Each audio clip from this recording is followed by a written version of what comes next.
Welcome to our channel. Tonight we delve into the shadows with 3 true Halloween horror stories that will send chills down your spine. If you find yourself home alone on this dark and stormy Halloween night, lock your doors, turn off the lights, and gather close because these stories are not for the faint of heart.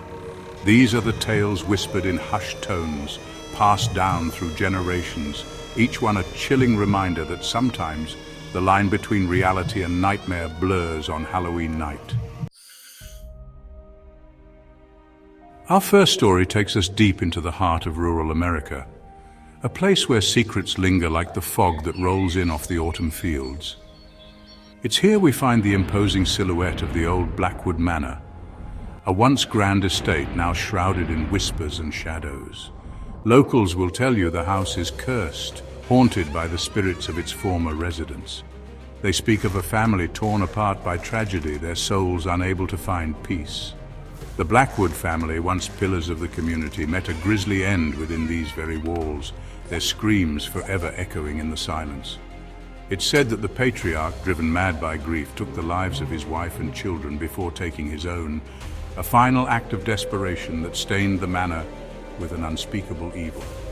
Now, years later, the house stands empty, a decaying monument to a tragic past. Windows are boarded shut, their glass eyes staring blankly out at the world. The paint peels like scabs, revealing the rot underneath. But locals know better than to approach the Blackwood estate. They say the house is a place of deep sorrow and malevolence, where the veil between our world and the next is thin and easily pierced. Some claim to have seen flickering lights in the dead of night, shadows moving against the curtains as if something within is trying to escape its confines. Others tell of disembodied whispers carried on the wind, chilling pronouncements of despair and anguish. One local, a young woman named Sarah, told of her own harrowing encounter with the Blackwood Manor. She was dared by friends to approach the house on a dare, to simply touch the front door and run. As she crept closer, a sense of dread washed over her. The air grew heavy, difficult to breathe, as if a weight had settled on her chest. The closer she got, the colder it seemed to become, the warmth of the summer night replaced by an unnatural chill.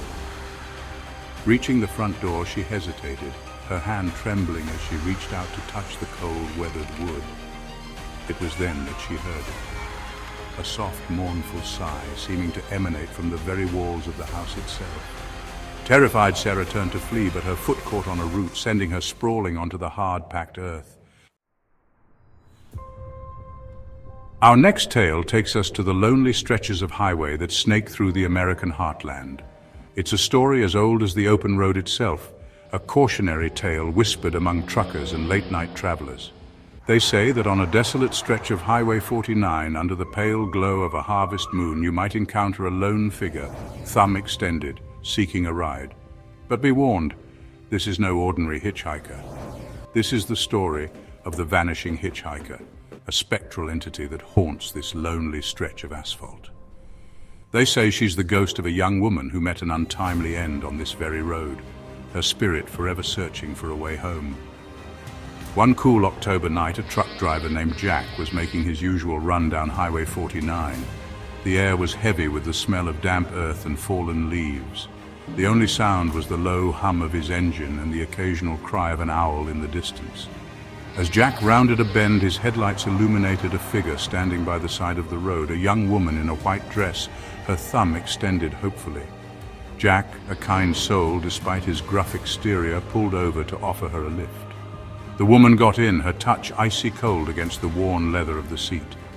She thanked Jack, her voice a soft whisper, barely audible above the sound of the engine. She told him her name was Emily and that she was trying to get home to the next town. As they drove, Jack tried to engage Emily in conversation, but her responses were short, her gaze fixed on something beyond the windshield. Her voice, when she did speak, seemed to come from a great distance, echoing with a profound sadness. Miles passed in uneasy silence, the only sound the steady rhythm of the windshield wipers battling the light drizzle that had begun to fall. Jack glanced over at Emily, noticing a single tear tracing a path down her pale cheek. Before he could ask if she was all right, Emily pointed ahead. "Just up there," she whispered, her voice trembling. "You can let me off at the next turn." Jack nodded, a sense of relief washing over him. He was starting to feel uneasy in the young woman's presence. As he approached the turnoff, Emily turned to him, a faint smile gracing her lips. "Thank you," she whispered. "You've been very kind." And with that, she vanished into thin air. Jack slammed on the brakes, his heart pounding in his chest. He searched frantically for any sign of the young woman, but she was gone. The only evidence she had ever been there was the lingering chill in the air and the faint scent of lavender perfume. Shaken to his core, Jack continued on to the next town. He stopped at a diner, hoping to calm his nerves with a hot cup of coffee. It was there he encountered an old woman, her face etched with the wisdom of years, who listened intently to his story. When he finished, the old woman nodded knowingly. Our final story takes place on Halloween night, a night when the veil between our world and the supernatural is at its thinnest. It's a night for costumes and candy, but also a night when ancient fears resurface and darkness reigns. This Halloween, a group of friends decided to throw a party, a night of revelry and celebration in an old secluded cabin in the woods. They decorated the cabin with cobwebs and skeletons, transforming it into a spooky haven for their Halloween festivities. Music pulsed through the night, laughter echoing through the trees as the friends danced and celebrated, oblivious to the darkness creeping in at the edges of their revelry. As the night wore on, the partygoers decided to tell scary stories, their voices hushed as they shared tales of ghosts and ghouls. One of the friends, a girl named Jessica, suggested they try a Ouija board. Despite the protests of a few, a sense of reckless abandon took hold, fueled by alcohol and the thrill of the unknown. The lights were dimmed, candles lit, casting flickering shadows across the faces of the partygoers. The mood shifted, a palpable tension filling the air as fingers trembled with anticipation and dread. The planchette moved slowly at first, hesitant, as if testing the waters of the spirit world. Then, with increasing speed, it darted across the board, spelling out chilling messages from beyond. At first, the messages were harmless, names of deceased relatives, vague pronouncements about the future. But as the night wore on, the messages grew darker, more sinister. The temperature in the room plummeted, a bone-chilling cold that seeped into their bones. The candles flickered wildly, casting grotesque shadows that danced across the walls. The air grew heavy, difficult to breathe, as if a malevolent presence had entered the cabin. Then the entity spoke.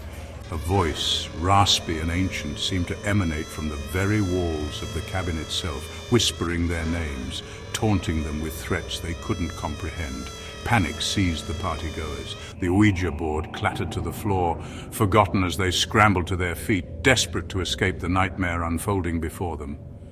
But the door wouldn't budge. It was as if an unseen hand held it shut, barring their escape. One by one, the partygoers were overcome by an unseen force. They cried out in terror, their screams swallowed by the darkness that had enveloped the cabin. They thrashed and convulsed, their eyes wide with unspeakable horror. Jessica, her eyes wide with terror, watched in disbelief as her friends, her closest confidants, were overcome by an unseen force, their laughter and joy replaced by screams of agony and despair.